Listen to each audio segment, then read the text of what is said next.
Buenos días, vecinas y vecinos de la comuna de Peñaflor. Les damos la más cordial bienvenida a un nuevo espacio de transmisión de clases por parte del Departamento de Educación y por medio de las plataformas virtuales, en este caso el Facebook, de la Municipalidad de Peñaflor. Saludamos cordialmente a nuestro alcalde, señor Nivaldo Mesa, a nuestra encargada del Departamento de Educación, señora Pamela Espergen, y enviamos un afectuoso saludo a todas las comunidades escolares que hoy día nos acompañan y sintonizan. Jardines, escuelas y, por supuesto, liceos municipales. El día de hoy nos acompaña el Liceo Comercial República de Brasil. Enviamos un afectuoso saludo también a su director, señor Miguel Ángel Cepeda, al equipo docente, al equipo directivo y a toda la comunidad escolar, principalmente a nuestros queridos y queridas estudiantes y apoderados. El día de hoy vamos a continuar con la quinta clase de Educación Ciudadana, que como bien ustedes saben, se han ido desarrollando por parte de ambos liceos municipales desde ya la primera semana de septiembre. Hoy día corresponde nuestra quinta clase. Como bien saben, estas clases se han focalizado en la educación ciudadana. Hemos conversado sobre derechos humanos, sobre la educación, el impacto de comprender la educación y la escolarización bajo el enfoque de derechos humanos. Hemos conversado sobre cómo miramos los procesos constituyentes desde las matemáticas, ¿verdad? Nos comentó el Liceo Peñaflor. Hoy día vamos a hacer un zoom especial desde la educación ciudadana en lo que respecta a los derechos laborales. Para el desarrollo de esta clase el día de hoy, contamos con todos los protocolos y medidas higiénicas y de distancia social pertinentes producto de la pandemia que estamos viviendo y que bien sabemos ya todos y todas. El día de hoy, como bien les comenté, nos acompaña nuestro querido docente, profesor Cristian Carrión, quien les estará contando a ustedes sobre derechos laborales, sobre la historia de los derechos laborales, así que le pedimos a los estudiantes y las estudiantes quien tenga alguna duda, consulta, puede ir colgándolo en la cápsula. La idea es que este sea un espacio de diálogo también y de conversación. Nos acompaña también Alex Santa Cruz, quien nos está acompañando con la transmisión en lengua de señas, puesto que queremos que esta clase llegue a todas y todos. Vamos a continuar con nuestros ciclos de clases de educación ciudadana hasta el mes de octubre. Así que les damos la más cordial bienvenida y comenzamos con nuestra clase de hoy.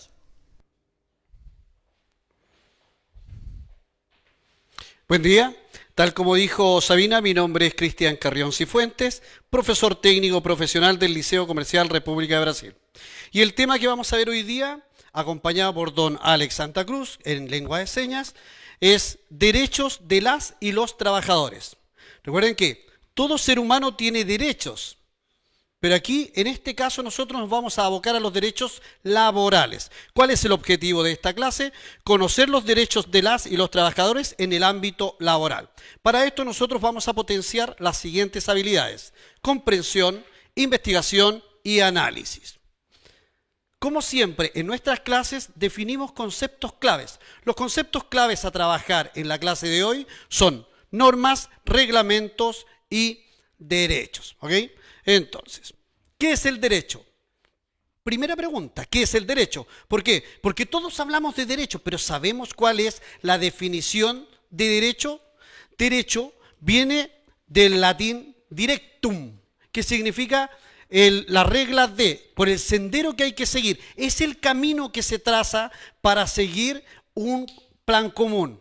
Este derecho está establecido desde hace mucho tiempo. Normalmente se hablaba de que todo el derecho parte por el derecho canónico, establecido por la Iglesia, y también este derecho se rige por normas. Más adelante vamos a definir qué es lo que son las normas. Pero el concepto específico de derecho indica que el derecho es el conjunto de normas que imponen deberes y normas que confieren facultades, que establecen las bases de la convivencia social y cuyo fin es dotar a todos los miembros de la sociedad de los mínimos estándares de seguridad, certeza, igualdad, libertad y justicia. Qué grandes palabras: igualdad, justicia, certeza, lealtad. Entonces nosotros tenemos que definir qué es lo que busca el derecho. El derecho en sí busca otorgar esta seguridad a través de normas y reglamentos. Yo creo que todos en algún momento hemos escuchado hablar de normas y pues, hemos escuchado hablar también de reglamento. En el colegio todos tenemos un reglamento de evaluación, reglamento de convivencia, en la empresa tenemos el reglamento interno de la empresa. Entonces, en resumen podríamos decir que el derecho busca entregar seguridad a través del ordenamiento y esto responde a la ineludible necesidad de un régimen estable, a la eliminación de cuanto signifique arbitrariedad. Arbitrariedad, algo que nos puede llevar a un conflicto. La norma es una regla que se debe seguir y a que se deben ajustar las conductas, tareas y actividades. Por ejemplo, las normas morales. Las normas morales tienen que ver con la conducta. No están establecidas en la ley las normas morales, pero nosotros actuamos en base a lo que la sociedad ya nos ha impuesto. Normalmente decíamos, no, por favor, las mujeres primero, adelante, pase usted, respondemos a un saludo. Eso es una norma social y moral, ¿cierto? Si no lo hacemos podemos ser sancionados, pero no legalmente, sino sancionados por la sociedad, cuestionados en cuanto a nuestro comportamiento. ¿Por qué? Porque ya viene establecido. Se nos enseñó así, se nos formó así y continuamos siendo así. ¿Ok? También hablamos de las normas sociales. Yo no ando bebiendo alcohol en la vía pública. ¿Por qué? Porque uno, es mal visto por la sociedad, pero además tiene una pena. Me pueden sancionar, ¿cierto? La ley indica que está prohibido beber en la vía pública. Entonces hay un montón de cosas que yo dejo de hacer o hago porque la ley me lo estipula, pero hay otras cosas que las hago o no las hago porque las normas sociales lo indican.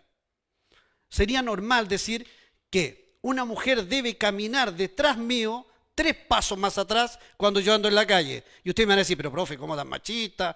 Pero hay culturas en las cuales eso es normal. Y las normas sociales indican que así tiene que ser, ¿cierto? Entonces seguimos. El reglamento es un conjunto ordenado de reglas o preceptos dictados por la autoridad competente. Importante, autoridad competente. No lo estipula cualquier persona. Se dicen que las normas y las leyes son heterónomas. ¿Qué significa esto? Que lo escribe alguien para que afecte a todos. No necesariamente yo debo reconocer autoridad en el otro, pero sí debo respetar el reglamento, la norma o la ley. Y a esta autoridad competente para la ejecución de una ley, para el funcionamiento de una corporación, de un servicio o de cualquier actividad. Y hacíamos alusión al reglamento interno de la empresa, reglamento de convivencia del colegio, reglamento de evaluación, etc. Nuestra vida vive regulada por reglamentos y normas. Y sin darnos cuenta, nosotros ya las acatamos. Ahora, por norma, podríamos decir que en nuestra clase, con don Alex, no estamos ocupando la mascarilla. ¿Por qué? Porque la norma indica que estamos cumpliendo el distanciamiento necesario para poder trabajar en este espacio con el distanciamiento social, etc. Pero por norma, cuando salgamos, ¿qué tenemos que hacer? Colocarnos la mascarilla, porque ya está establecido por una ley y por una norma social. Entonces, cuando hablamos de derecho laboral, obligatoriamente tenemos que referirnos al Código del Trabajo. Y el Código del Trabajo es el que interviene y afecta a las relaciones laborales. Para que exista una relación laboral, debe existir un contrato laboral. Y el cómo redactamos y el qué incluimos en el contrato, otra voz, está establecido en el Código del Trabajo. Y este Código del Trabajo protege tanto al trabajador como al empleador. Recuerden que si yo tengo derechos como trabajador, también tengo deberes. Y esos deberes confluyen con los derechos del empleador. Por lo tanto, el código demuestra o estipula justicia para ambos lados. El Código del Trabajo se divide en 5 libros. Nosotros en esta clase vamos a nombrar rápidamente los libros y ciertos temas. ¿Por qué? Porque dentro de lo que es nuestras redes sociales del Liceo Comercial República de Brasil, ustedes pueden ahondar mucho más allá y obtener asesoría de parte de los especialistas con respecto a temas que hemos estado dictando en las clases. Libro 1 del Código del Trabajo habla del contrato laboral de trabajo y las capacitaciones.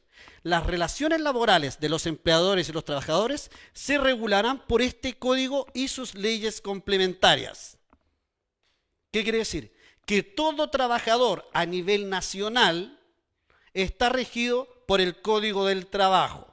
Todo aquel que es contratado en una empresa, contratado con un contrato por escrito, está regido por el Código del Trabajo. Pero se excluyen ciertos trabajadores.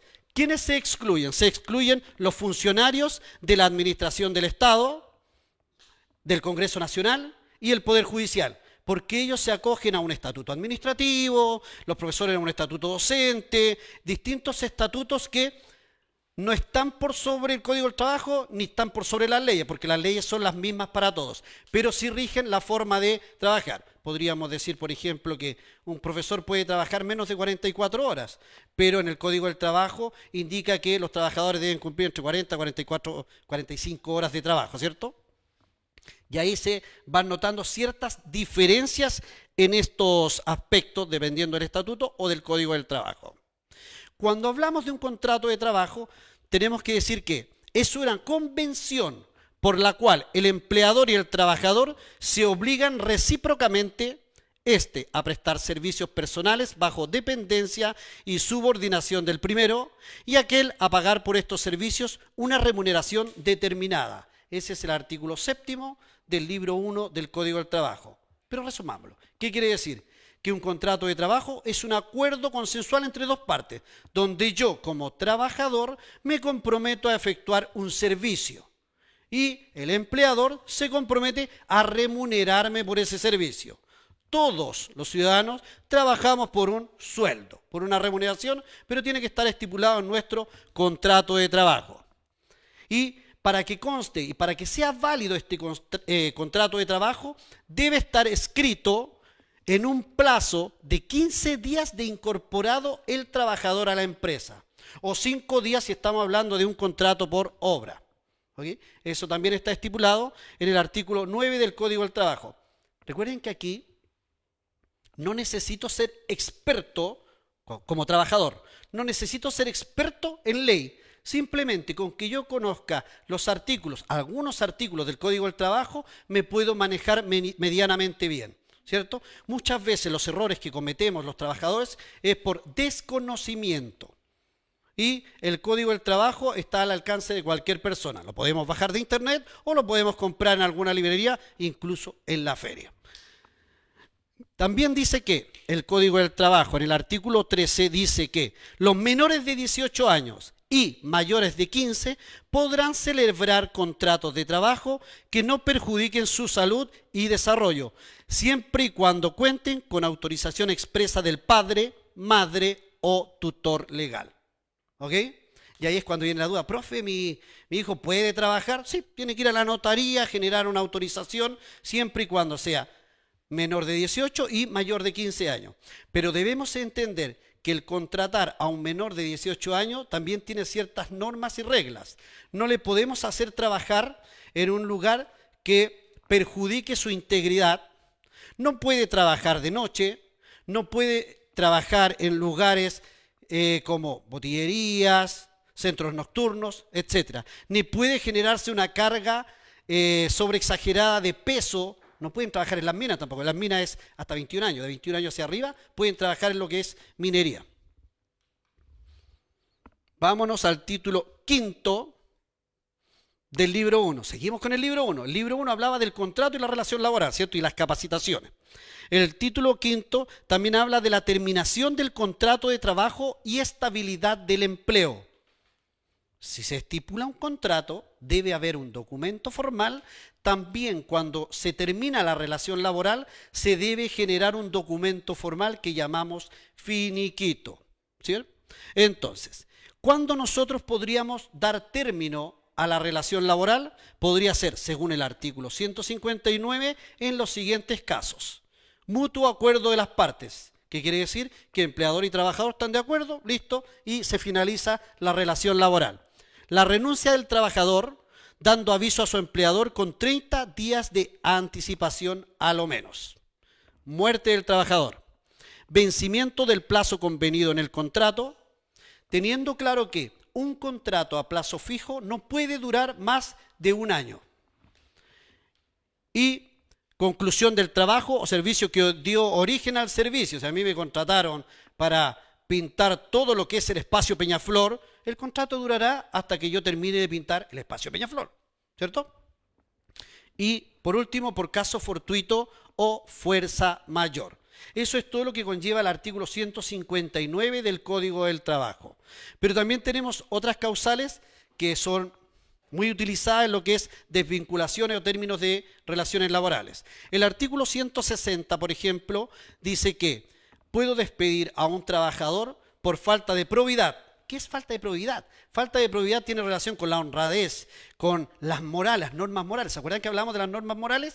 Si yo estoy faltando a las normas morales, a la honradez, estoy siendo motivo de que me despidan según el artículo 160. También por conductas de acoso sexual, injurias proferidas por el trabajador hacia el empleador, por faltar 2 días seguidos sin aviso, 2 lunes en el mismo mes o 3 días en el mismo mes, aunque estos no sean seguidos.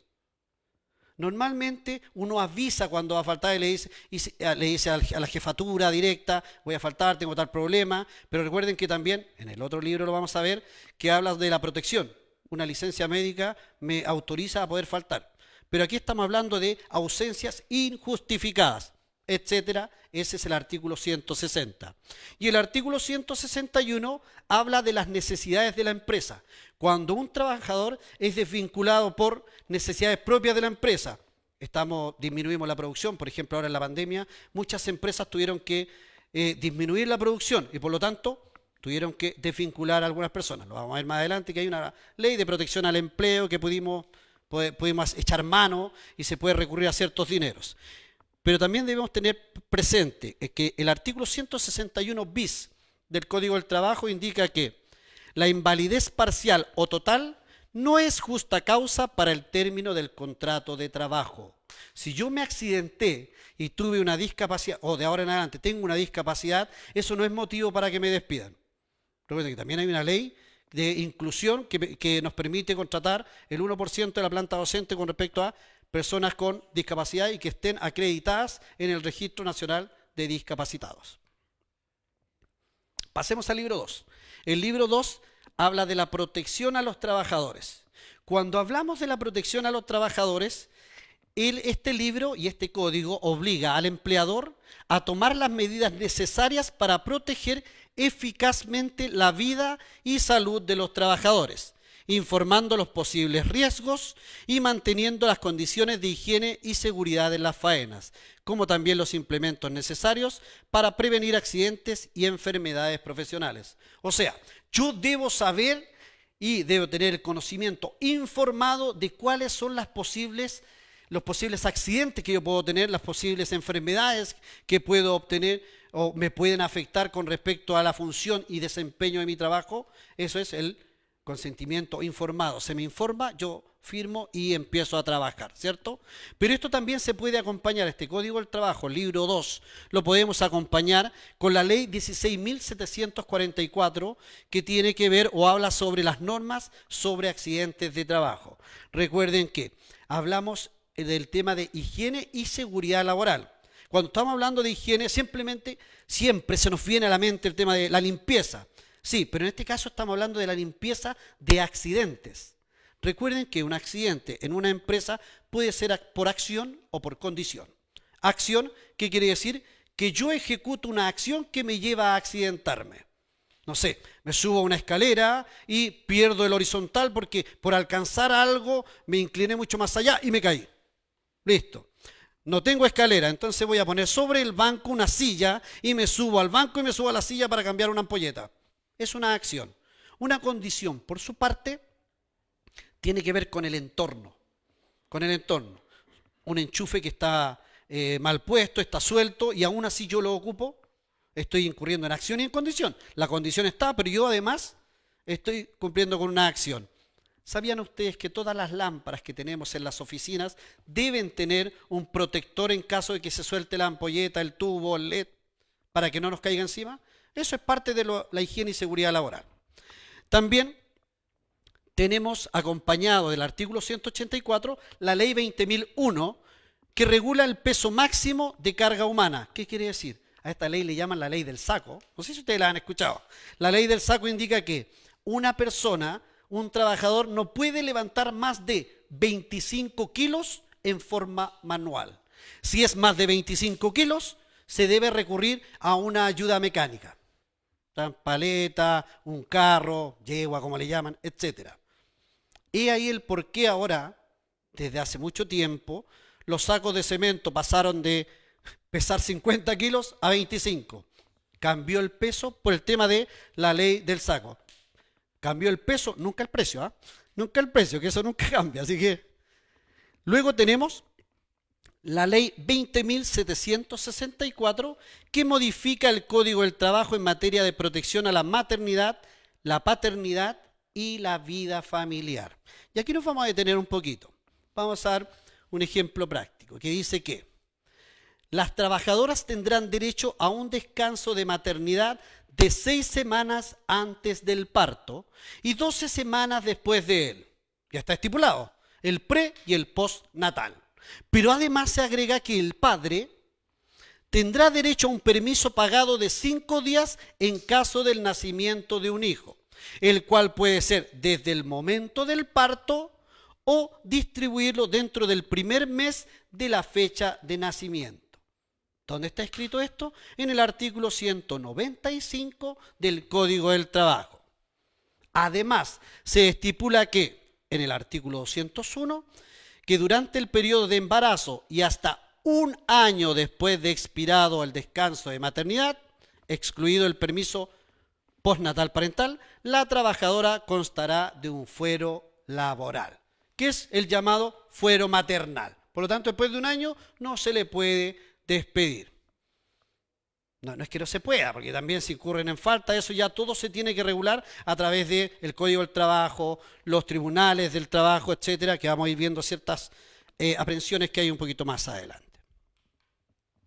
Vamos a pasar al libro 3. El libro 3 habla de las organizaciones sindicales y el delegado de personal. Dice el artículo 212 que reconócese a los trabajadores del sector privado y de las empresas del Estado, cualquiera sea su naturaleza jurídica, el derecho de constituir sin autorización previa las organizaciones sindicales que estimen convenientes, con la sola condición de sujetarse a la ley y a los estatutos de las mismas. En las empresas o establecimientos que sea posible constituir uno o más sindicatos en conformidad a lo dispuesto en el artículo 277, podrá elegir un delegado de personal, siempre que su número les permita constituirlo de acuerdo a la constitución legal citada. Explico. Dice que todo trabajador tiene el derecho de constituirse en un sindicato. ¿Y qué es un sindicato? Es un conjunto de trabajadores que van a generar negociaciones en base a los beneficios propios. Pero ¿qué pasa con aquel trabajador que no quiere pertenecer a un sindicato? ¿Queda exento de la ley? ¿Queda sin derecho? ¿Sin beneficio? No. Para eso se establece un delegado de personal. Entre todos nosotros no queremos hacer un sindicato, pero sí queremos obtener beneficios, y nombramos un delegado. Y ese delegado es quien nos va a representar frente al empleador para la negociación colectiva. Y cuando hablamos de la negociación colectiva, definimos que es un proceso mediante el cual uno o más empleadores se relacionan con una o más organizaciones sindicales o con trabajadores que se reúnen para tal efecto, con el objeto de establecer condiciones comunes de trabajo y de remuneraciones por un tiempo determinado. Normalmente las negociaciones colectivas duran 1 o 2 años y después de eso se vuelve a hacer otra negociación. Los trabajadores involucrados en una negociación colectiva gozarán del fuero establecido en la legislación vigente. Fuero, imposibilidad de ser despedido por acciones propias del sindicato. Desde los 10 días anteriores a la presentación de un proyecto de contrato colectivo hasta 30 días después de suscrito este. O sea, hasta 30 días después de que firmamos y acordamos la negociación colectiva, todavía tiene fuero. Pero para poder realizar una negociación colectiva, y si no hay un acuerdo entre ambas partes, se puede trabajar con una mediación, donde las partes pueden decidir, si llega una mediación, alguien actúa de mediador y ambas partes dicen sí estoy de acuerdo, no estoy de acuerdo y seguimos negociando y ambas partes toman la decisión. Distinto es cuando en una negociación colectiva no llegamos a acuerdo y se genera un arbitraje. El arbitraje quiere decir que el árbitro, la persona que está determinada, es quien toma la decisión. ¿Ok? Diferencia, mediación, ambas partes. Arbitraje, solo el árbitro toma la decisión. ¿Qué pasa si no estamos de acuerdo? Ahí podríamos hablar de ir a una huelga. Y la huelga está autorizada por ley. Dice que, de acuerdo a la Dirección del Trabajo, una huelga corresponde a un periodo de tiempo en el que es suspendido el contrato de trabajo respecto a los trabajadores y del empleador que se encuentran involucrados en el proceso de negociación colectiva o a quienes afecte en su caso. Y ha sido reconocido como derecho fundamental. Ya en clases anteriores, el profesor de filosofía dijo que habló de los derechos fundamentales. ¿Cuáles eran los derechos fundamentales? Derechos inalienables. No podemos excluirnos de esos derechos. Y entonces se establece que la huelga ha sido reconocido como un derecho fundamental. Y aquí viene la diferenciación, porque también se habla de paro. El paro, por su parte, es una medida que se encuentra establecida dentro de la legislación chilena y que por lo general tiende a tener más relación o está más asociado con servicios del sector público que del privado, dado que los empleados fiscales tienen la prohibición de adherirse a huelga. O sea, el empleado fiscal no puede adherirse a una huelga y de ahí es cuando se habla de paro. No podrán declararse en huelga los funcionarios del Estado ni de las municipalidades, tampoco las personas que trabajen en las corporaciones o empresas que atiendan servicios de utilidad pública o cuya paralización cause grave daño a la salud, a la economía del país, al abastecimiento de la población o a la seguridad nacional. Y aquí ya nos salimos del Código del Trabajo, ¿eh? Porque esto está establecido en el artículo 19, número 16, inciso 6 de la Constitución Política de Chile. ¿Ok? Por eso ustedes vieron tiempo atrás el paro de camioneros. Se pudo hacer paro de camioneros siempre y cuando ellos no interfirieran con el normal abastecimiento y la cadena de distribución. En el momento que se afecta, lo que dice acá, la población, el abastecimiento de la población o la seguridad nacional, ahí tienen que entrar a trabajar otros entes que son represivos para poder controlar este paro. Y entre el gobierno y los camioneros se hizo una negociación que ayer creo que se terminó de firmar. Libro quinto, habla de la jurisdicción laboral y aquí define quién tiene la potestad para dirimir ante distintas situaciones del ámbito laboral y que no pudieron ser resueltas por las partes en cuestión. ¿Qué quiere decir? Que hay un juzgado del trabajo que depende de la dirección del trabajo. No voy al juzgado civil, al juzgado local, no. Hay un juzgado del trabajo que tiene jueces especializados, quienes ejecutan audiencias orales y públicas. Uno tiene el derecho de tener contacto directo con el juez para plantear su situación. Y es gratuidad ante toda actuación. Estoy avalado, estoy protegido por ley en la gratuidad para ser representado en un juicio laboral. Están ubicados en diversas comunas. Un juzgado del trabajo en cada una de las comunas que se indican en el Código del Trabajo. El Código del Trabajo tiene un listado de las ubicaciones y cuántos jueces hay por comuna y por sectores. ¿Qué quiere decir esto?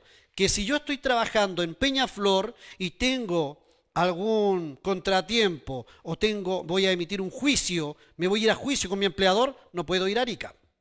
¿Por qué? Porque yo trabajo en Peñaflor. Entonces tengo que buscar el juzgado que corresponde a la comuna de Peñaflor para poder ir y presentar mis descargos y mis reclamos. Las controversias entre empleadores y trabajadores son las que trabaja o las que maneja este juzgado laboral. Juicios relativos a la aplicación de normas referidas a organizaciones sindicales, juicios también referidos a protección social. Recuerden que la protección social también es un derecho fundamental establecido en la Constitución Política. Yo tengo derecho a la salud. Por lo tanto, todos los meses a mí me descuentan un porcentaje de dinero para la salud y otro porcentaje para lo que es la jubilación, que va a ser cuando llegue el tiempo en que tenga que jubilar. Aquí hablamos de normas, reglamentos y hablamos de las leyes. ¿Y qué es una ley? Definimos ley de la siguiente manera: norma de derecho dictada, promulgada y sancionada por la autoridad pública, aun sin el consentimiento de los individuos, y que tiene como finalidad el encauzamiento de la actividad social hacia el bien común. Dice, aun sin el consentimiento de los individuos. Y nosotros podemos ver en la calle muchas personas que andan sin mascarilla porque dicen, no, es que yo no quiero usar mascarilla. Ok, no la ocupe, pero eso indica que si la ley ya está establecida, usted puede ser sancionado, multado. Tenemos la cuarentena el fin de semana, por lo tanto, si yo estoy en la calle sin la autorización pertinente, que ya está establecida, puedo ser multado, sin el consentimiento. No necesitan preguntarme a mí, oiga, ¿usted está de acuerdo en esta ley? No, la ley se dicta, se promulga, aparece en el diario oficial y es conocida por todos. Por ejemplo, podríamos hablar de la Ley de Protección al Empleo, que se aplicó ahora con el tema de la pandemia. ¿Qué indica esta ley? Que busca proteger la fuente laboral de los trabajadores y trabajadoras, permitiéndoles acceder a las prestaciones y complementos del seguro de cesantía. El seguro de cesantía es un seguro que cubre en caso de que el trabajador quede sin trabajo y el 0,6% de las remuneraciones del trabajo, de ahí se saca un porcentaje para el seguro de cesantía y el otro 2,4% lo pone el empleador. Y ahí voy acumulando dinero para el caso de que quede cesante, sin trabajo. Pero con el tema de la pandemia, esta ley de protección al empleo permitió hacer uso de esos dineros. ¿En qué condiciones? Siempre y cuando se suspenda el contrato de trabajo por acto de autoridad, o sea, se dictó la cuarentena. Se acuerde un pacto de suspensión del contrato de trabajo o se acuerde un pacto de reducción temporal. Entonces, ¿qué están haciendo las personas que fueron acogidas a la ley de protección? Reciben dinero de su seguro de cesantía. También ahora se está dictando un subsidio al empleo, que indica que para los empleadores que mantengan a su gente trabajando, pueden obtener un subsidio de 160.000 pesos por un máximo de 6 meses para poder solventar y apoyar en el pago de las remuneraciones de sus trabajadores. Y un monto del 50% con un tope de hasta 250.000 pesos si contrato nuevos trabajadores. Entonces, 160.000 pesos si yo mantengo los trabajadores que tenía y hasta 250.000 pesos si contrato personal nuevo. Y se está dando especial énfasis en adolescentes, mujeres, ¿ok? Y personas adultas mayores. También, este último tiempo se implementó la ley del teletrabajo. El 1 de abril del 2020 se promulgó esta ley. Y está cubierta por el Código del Trabajo. Se trabaja desde un lugar definido por el trabajador, no designado por la empresa. Si la empresa designa dónde tengo que trabajar, ya no es teletrabajo. Por eso muchas veces ahora todos estamos trabajando desde el living de la casa, desde una habitación de la casa y dimos cabida a que todos conozcan nuestra intimidad, ¿cierto? Y ahí vienen todas esas partes simpáticas, esas reuniones simpáticas donde se atraviesa el hijo, se atraviesa el perro, aparece la mamá que te convía un café, te pregunta si almorzaste, etc. El empleador debe implementar a su costo el control fidedigno de asistencia. O sea, si quieren que marque horario, tienen que generar un control fidedigno. No es responsabilidad mía. Entonces, ¿qué puede ser? Que el empleador me diga, ya, a las 8 tienes que estar conectado. Listo, me conecto a las 8.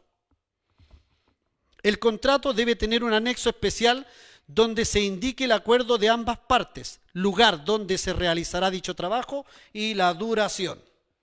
El tema de la duración ha sido complicado. ¿Por qué? Porque no sabemos cuándo termina esto. No sabemos cuándo termina la pandemia, no sabemos cuándo volvemos a la normalidad, etc. Y aquí quiero hacer una pausa y quiero hacer hincapié al derecho a desconexión, que si bien es cierto está establecido en la ley, no es conocido por todos. ¿Qué indica este derecho a desconexión?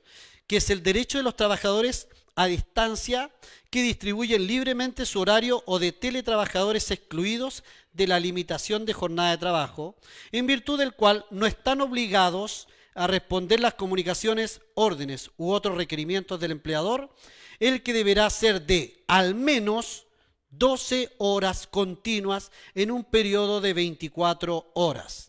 Por su parte, el empleador no podrá establecer comunicaciones ni formular órdenes u otros requerimientos en días de descanso, permisos o feriado anual de los trabajadores. ¿Qué quiere decir?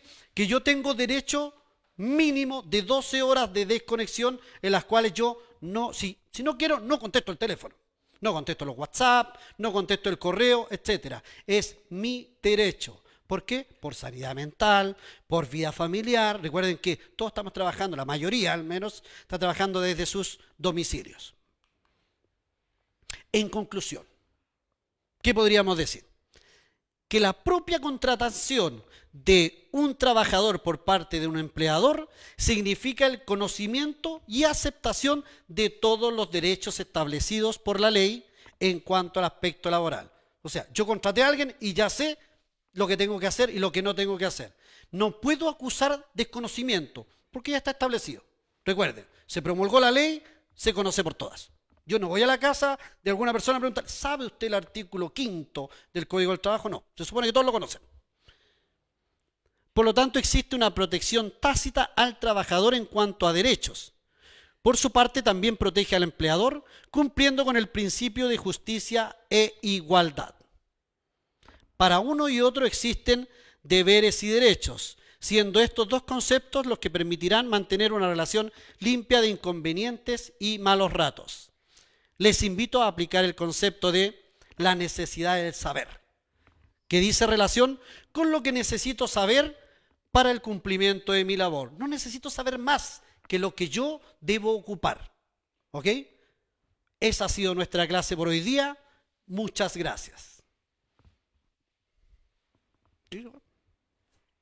Bien, para finalizar esta clase y la presentación del día de hoy, queremos agradecer al alcalde de Peñaflor, don Nivaldo, y también queremos agradecer a la encargada del Departamento de Educación, señora Pamela Espergen, y a todas las personas que nos siguieron y se pudieron conectar con nosotros. Recuerden que este ciclo de charlas se están realizando todos los días a las 10 de la mañana, a 6 de la tarde. Solo tienen que seguir las redes sociales de la Municipalidad, del Departamento de Educación y, por supuesto, las redes sociales del Liceo Comercial República de Brasil. Agradecemos también al intérprete de lengua de señas, don Alex Santa Cruz.